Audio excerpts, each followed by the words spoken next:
Lawman, dragged a tree sack on head.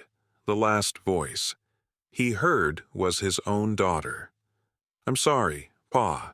The town of Dustwell was a sun-scorched crucible, a place that reeked of unyielding order, simmering resentment, and the lonely authority of its one true law. Sheriff Eli Ward was that law, and he was dragging a half-broken outlaw toward the jailhouse, his grip a vice, his face a granite mask of unflinching resolve. The townsfolk watched from the shadows, their respect curdled with fear. This was his world justice, forged from iron, not affection. From the jailhouse window, his daughter Clara watched him. This jail was her only home, its cold bars the only embrace she'd ever known. This unspoken distance was the one secret Eli couldn't lock away. He was the town's iron sheriff, a man who had never been outdrawn or outsmarted. But he never saw the true danger wasn't in the saloons or the alleyways. It was living under his own roof, and the rope, being readied for a hanging, was meant for him. Dustwell was a town forged in heat and silence. It baked under a relentless sun its single dusty street, a testament to the unyielding will of the man who was its law. That law had a name: Sheriff Eli Ward, and his brand of justice was as hard and unforgiving as the land itself. He moved through the town, now a tall, gaunt figure dragging a half-broken outlaw by the collar.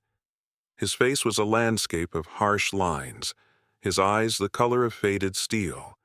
There was no anger in his movements, no passion, only the cold, efficient mechanics of order being restored. The townsfolk watched from the shadows of storefronts, their whispers dying on their lips as he passed. They did not love their sheriff. They feared him. And in Dustwell, fear was the same as respect. His destination was a squat stone building at the end of the street that served two purposes. It was the town jail, and it was his home, the only home his daughter Clara had ever known. Inside, the air was cool and smelled of lye soap and loneliness. The clang of the cell door shutting echoed through the stone halls as Eli locked his prisoner away. Clara stood by the hearth, her posture as straight and silent as her father's. At 18, she moved with a quiet grace born of a lifetime spent trying not to disturb the profound silence of the man who was her entire world. Dinner was a ritual of quiet desperation. A small table set for two in the sparse living quarters behind the cells. The clink of forks against tin plates was the only conversation. The supply wagon arrived, Eli stated, not looking up from his meal. It was a report, not a question. "Yes," Pa Clara answered, her voice soft, almost a whisper. "I put the flour and the beans away."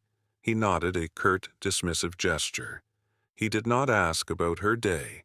He did not notice the new ribbon she had tied in her hair. He simply ate, his focus absolute, as if consuming his meal was another duty to be checked off his list. She watched him from across the table, this monolith of a man who had given her life and safety, but had never once given her a piece of his heart. The space between them was a canyon, vast and silent. After the plates were cleared, she stood by the door. "I'm going to the mercantile, Pa. We're low on thread." Eli looked up, his steel-gray eyes assessing her for a moment. He saw a daughter obedient and plain. He did not see the young woman screaming to be seen. "Don't be out after dark," he said. It was an order, not a word of concern. But Clara did not go to the mercantile. She slipped through the back alleys, her steps light and hurried until she reached the skeletal remains of an old livery stable at the edge of town. A figure emerged from the shadows. Levi. His smile was a flash of warmth in the twilight, a stark contrast to the cold iron of her father's world. "I thought you'd never get away," he whispered, taking her hands in his. His touch was electric, a language she was only just beginning to learn. "Pa was busy," she lied, her heart hammering against her ribs. "He's always busy," Levi murmured, his voice a seductive poison. "Busy keeping you in that cage. You're not one of his prisoners, Clara. You're a wildflower. You're meant to be free." He tucked a stray strand of her hair behind her ear, his fingers lingering on her skin. A life with me. It would be different.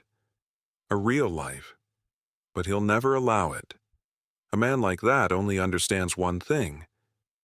He looked into her eyes, his own full of a manufactured sincerity. Fear. Clara returned to the jailhouse as the last light died. The cheap ribbon Levi had given her clutched tight in her hand. She found her father at his desk, methodically cleaning his Colt, the silver star on his chest glinting in the lamplight. He was the law. He was order. He was her father. And as she looked at him, her heart tore in two, caught between a lifetime of lonely duty and the dangerous, thrilling promise of a different world. The lawman and Eli Ward worked by lamplight, his world reduced to a map on his office wall. Dustwell was his chessboard, and he was hunting for ghosts.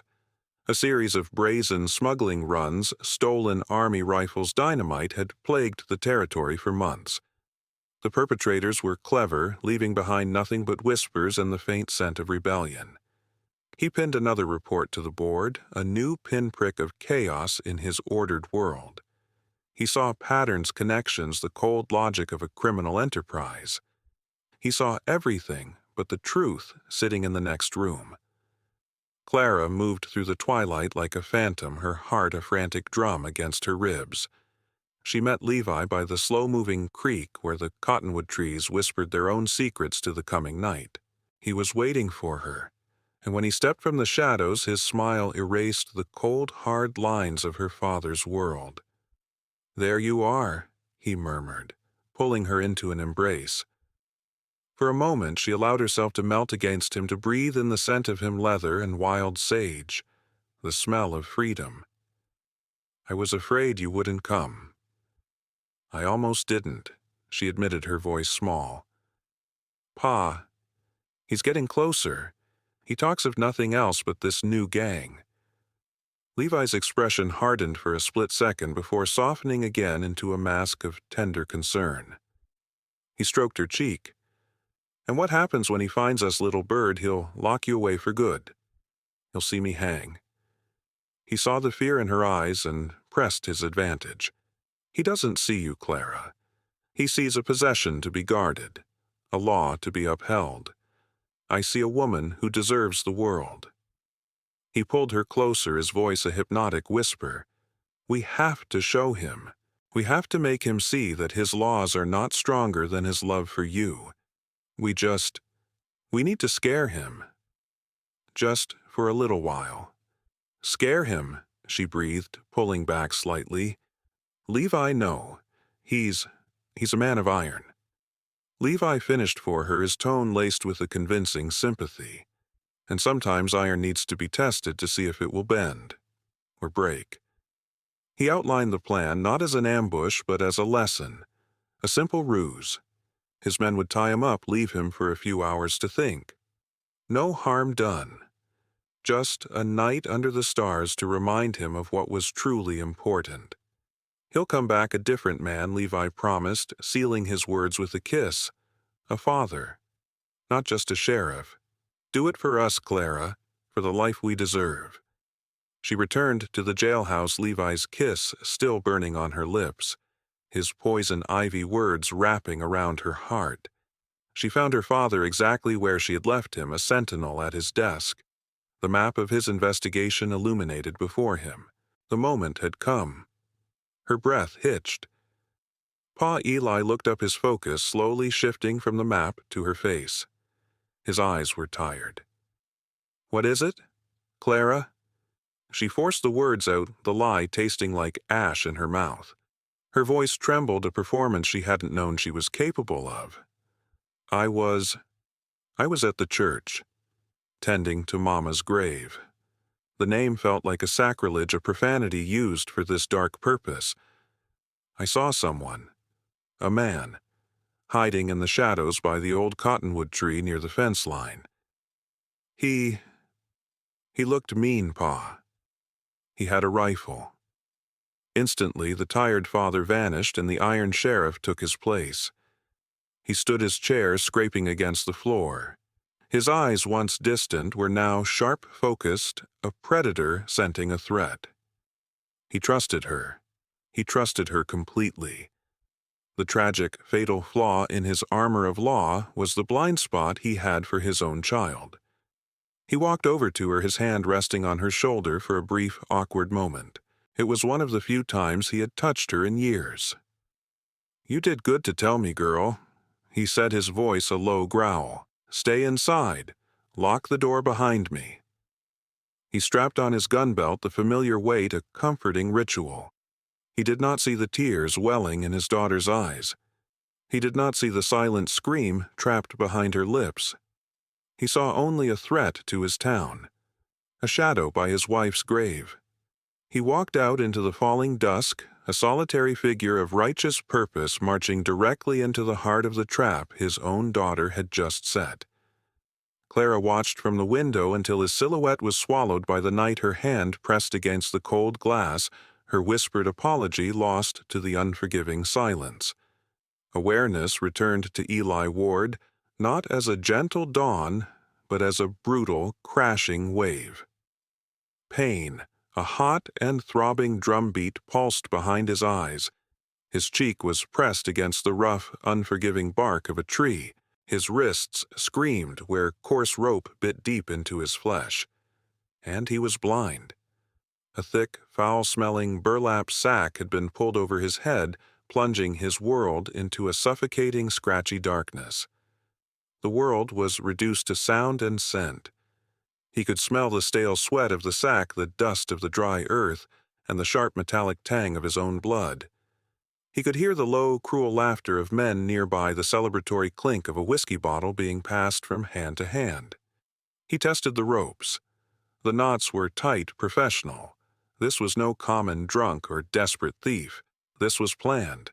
The trap sprung from his daughter's lips had been perfect. He felt a cold, professional rage begin to build, the fury of a lawman who had been outsmarted. Then a voice cut through the muffled sounds, a voice that was smooth as riverstone and twice as cold. "He's awake, boys. The Iron Sheriff of Dustwell. Not so much iron now, is he?" Eli froze. He knew that voice. Levi, the charismatic young trader who had been circling his daughter like a vulture. The pieces of the puzzle slammed together in his mind with the force of a physical blow. The stolen rifles, the whispers of a ghost gang. It was him. A rage, white-hot and pure, surged through Eli. He pulled against the ropes, a low growl rumbling in his chest. Levi laughed, a sound dripping with condescending amusement. "Save your strength, old man. You'll need it for the dance to come." The laughter of the other men died down. A different sound reached Eli's ears. A lighter tread, hesitant steps crunching softly on the dry ground. The steps of someone being forced forward. They stopped directly in front of him. The world seemed to hold its breath. Through the thick burlap, Eli smelled it. A faint, clean scent that cut through the foulness of the sack. Lavender soap, the kind he bought for Clara at the mercantile every month. His heart, the steady, reliable muscle of a man who feared nothing, stopped dead in his chest. No. The thought was a prayer, a denial. It cannot be. A presence leaned in close, so close he could feel the warmth of another's breath through the rough fabric next to his ear. The air grew still. The world narrowed to a single point of unbearable anticipation. And then came the whisper. A voice he had heard every day for 18 years. A voice that was part of his own soul. It was broken, trembling, and utterly devastating. "I'm sorry, Pa." The words were not a bullet. They were infinitely worse. A bullet would have been a mercy. This was a poison that dissolved him from the inside out. The Iron Sheriff of Dustwell, the man who had faced down killers and stared into the barrels of a dozen guns without flinching, shattered. In that moment the lawman died, and all that was left was a father betrayed, broken, and blind in the darkness. He did not pull against the ropes. He slumped, every ounce of fight draining out of him, leaving a hollow so vast it threatened to consume him. Levi's triumphant voice sliced through the haze of his agony. "See, that wasn't so hard, was it, my love?" Eli heard a choked, wet sound, Clara's sob. Now Levi's voice grew hard, a whip crack in the night. "You stand right here. You watch. This is the price of freedom. This is how you prove you belong to me and not to that." A new frantic energy surged through Eli. He pulled against the ropes again, a guttural roar of pure paternal rage tearing from his throat. It was no longer for himself. It was for her. To save her from this monster. To save her from the horror of what she was being forced to witness. He heard the scrape of a wooden stool being dragged across the dirt. He heard the coarse sliding sound of a rope being thrown over the thick branch of the tree above his head. He smelled the whiskey on the breath of the men as they drew near, ready to finish their work. But the worst sound of all, the sound that was the purest form of torture, was the ragged, terrified breathing of his own daughter forced to watch in the unforgiving darkness. The world for Clara had shrunk to the space of a nightmare. It was the rough, splintered wood of the stool under her father's boots. It was the coarse, greasy rope pulled taut against his throat, a grim promise that squeezed the air from her own lungs. It was the cold, unfamiliar weight of the pistol in her trembling hand, and it was Levi's face illuminated by a single, swaying lantern twisted into a triumphant sneer. "Look closely," Clara. Levi whispered, his voice a venomous caress. He wanted her to watch. He needed her to witness this. "This is the sound of your chains breaking. That man, your father, he is the warden of your prison. Tonight we set you free." His words, which once sounded like a lover's promise, now rang with the hollow clang of a cell door slamming shut. Freedom, a maelstrom of images ripped through her mind. Her father's unyielding back, a wall she could never breach. The cold, silent dinners. The lonely nights spent listening to the keys jangle on his belt.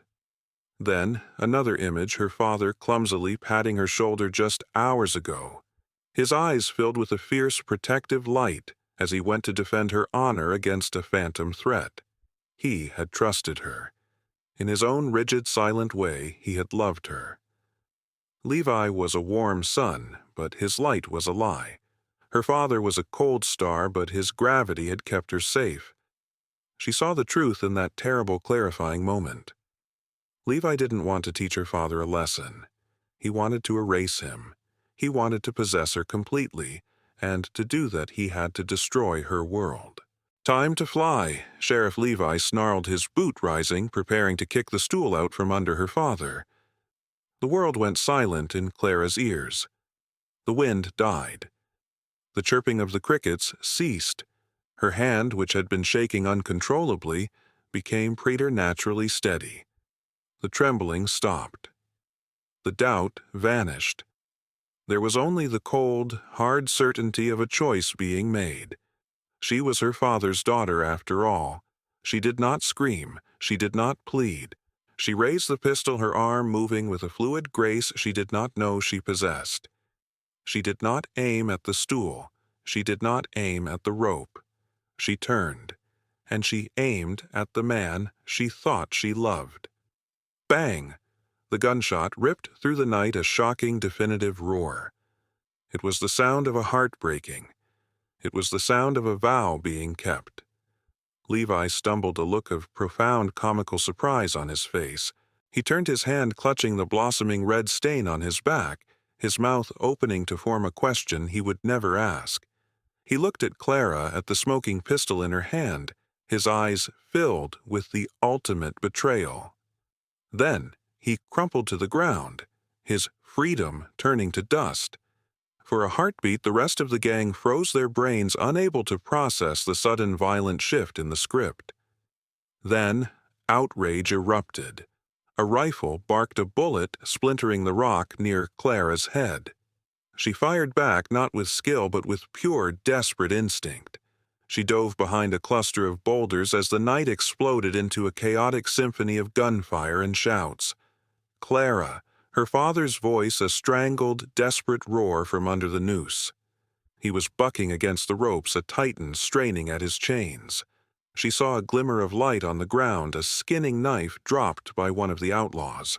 Without thinking, she grabbed it, and with a wild, underhanded throw, she flung it toward the base of the tree. It clattered against the wood near his feet.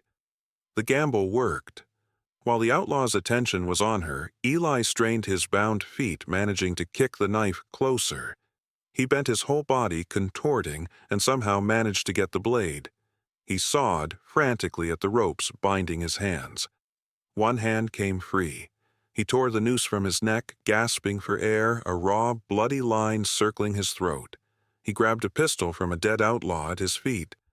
"Clara down!" He roared, his voice the thunder of the law returning. He rose from behind the tree, no longer a victim but a vengeful force of nature. He fired his shots, precise, deadly. The outlaws caught between the sheriff they thought they had beaten and the girl who had betrayed them panicked. The fight was no longer a lynching. It was a desperate, back-to-back battle for survival. Father and daughter, who had been separated by a chasm of silence, were now united by a storm of gunpowder and led their movements a grim, unspoken dance in the violent, lantern-lit darkness. The silence that fell after the last gunshot was louder than the battle itself. It was a deafening, hollow roar filled with the ringing in Clara's ears and the acrid smell of spent gunpowder that hung in the cool night air like a foul mist. Moonlight, indifferent and silver, spilled over the scene, illuminating the terrible tableau. The sprawled, still forms of the outlaws.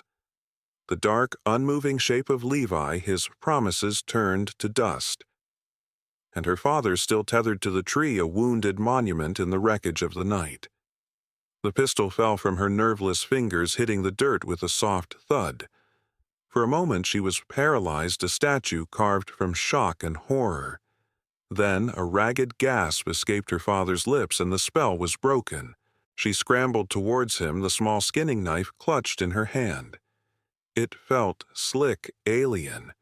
The tool of her betrayal would now have to be the instrument of her penance. "Pa," she whispered, her voice a stranger's. "Pa, He said nothing. His head was bowed, the sack still askew over his face, his breathing heavy and labored. She reached for the ropes binding his chest, her hands shaking so violently she could barely guide the blade. The coarse hemp fought against the knife's edge. It was a stubborn, clumsy, agonizing process. Each severed strand felt like she was cutting away a piece of her own soul. She sliced through the last of the ropes around his torso, and he slumped forward, his weight suddenly immense. She had to brace herself against him to keep him from falling, her shoulder pressed against his wounded one. She felt the wet, sticky warmth of his blood seeping through his shirt. Finally, she reached up and tore the suffocating burlap sack from his head. Eli Ward gasped, sucking in the clean night air, his eyes blinking against the sudden moonlight. His face was a ruin of pain, confusion, and a sorrow so deep it seemed to crack the hard granite of his features. He looked at the carnage around them, at the body of Levi, and then his steel-gray eyes, the eyes she had feared and revered her entire life, settled on her. They held no rage, no fire. That would have been easier to bear. Instead, they held a question, a vast and terrible wound of a question that silenced the world. Why his voice was a raw, broken rasp, a single word that carried the weight of 1,000 accusations. It was the question of a lawman, but it was the cry of a father. That one word shattered the last of her defenses. A sob tore through her, and she fell to her knees before him, the knife clattering to the ground. "I'm sorry," she wept the words, a torrent of guilt and grief. "Pa, I'm so sorry." "Why, Clara?" he asked again, his voice barely audible, his gaze never leaving her face. I didn't know he would." She stammered the lies dying in her throat. The truth, ugly and raw, was all she had left. It wasn't about him. Not really. She looked up at him, her face a mess of tears and dirt, her heart laid bare for his judgment. "It was you. Me." The confusion in his voice was genuine, a painful testament to the canyon between them. "I lived in your house, but I was a ghost." She cried the words tumbling out, fueled by 18 years of lonely silence. "I was another duty, another rule." The jailer's daughter locked away just as securely as any prisoner. The walls of the jail. They were my walls too, Pa. She spoke of Levi then, not as an excuse, but as an explanation.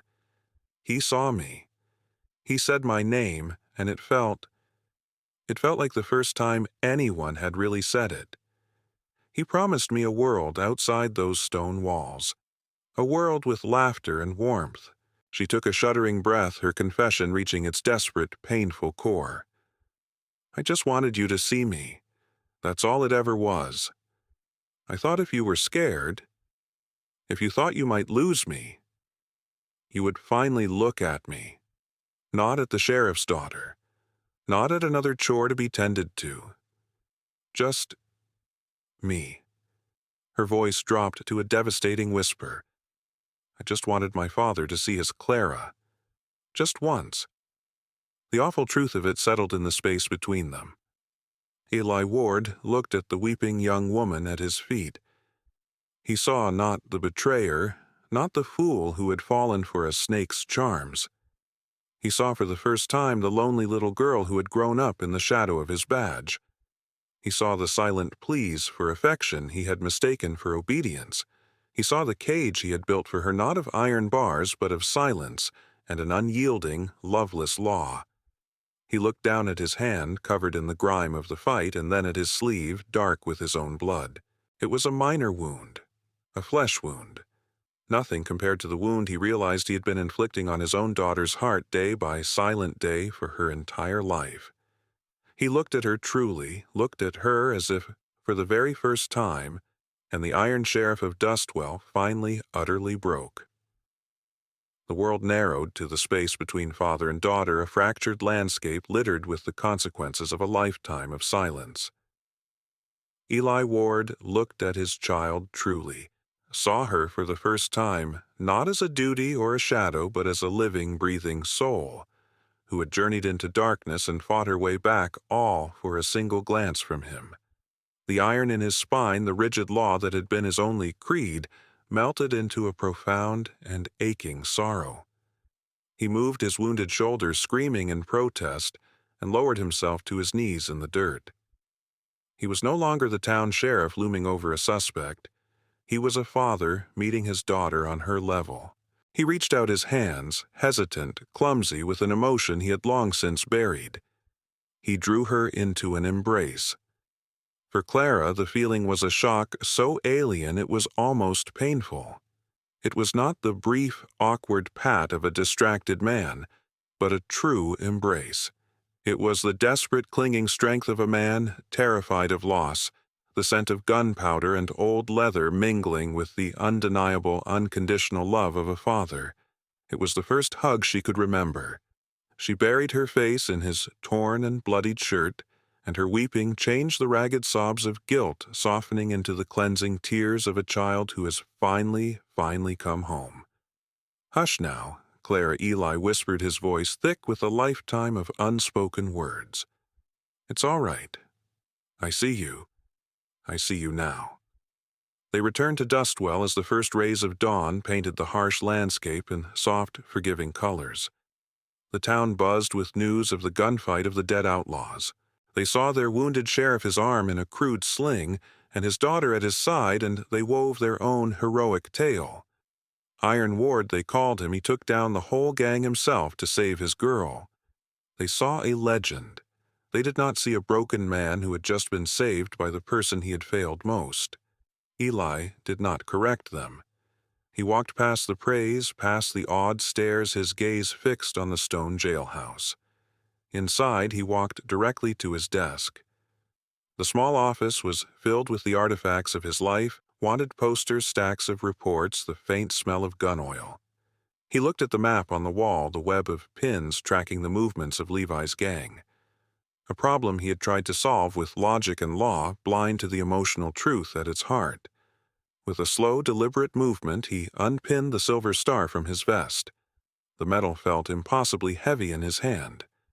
It was his identity, his shield, his excuse. For 18 years it had been a wall between him and his daughter. He placed it gently on the center of his desk, atop the pile of his last-ever case files. The light from the window caught it one last time, a final fading glint. He was Sheriff Ward no longer. 5 years later. The air did not taste of dust, but of green things growing. In a quiet valley nestled between rolling hills stood a small ranch house with a porch that caught the morning sun. The silence here was not empty. It was filled with the buzz of bees and the distant contented lowing of cattle. Clara stood on that porch, her face softer, the old haunted look in her eyes replaced by a deep, settled peace. She was watching a small boy with a shock of unruly blonde hair chase after a chicken in the yard. Her son, Samuel. A man came up behind her, his arms wrapping around her waist. Her husband, Daniel, a doctor with kind eyes and hands that knew how to heal. He kissed the side of her head. "He has your stubborn streak," Daniel murmured, smiling. "He has his grandfather's," Clara replied, her own smile full and easy. Sitting in a rocking chair at the other end of the porch was Eli Ward. The iron was gone, melted away by time and grace.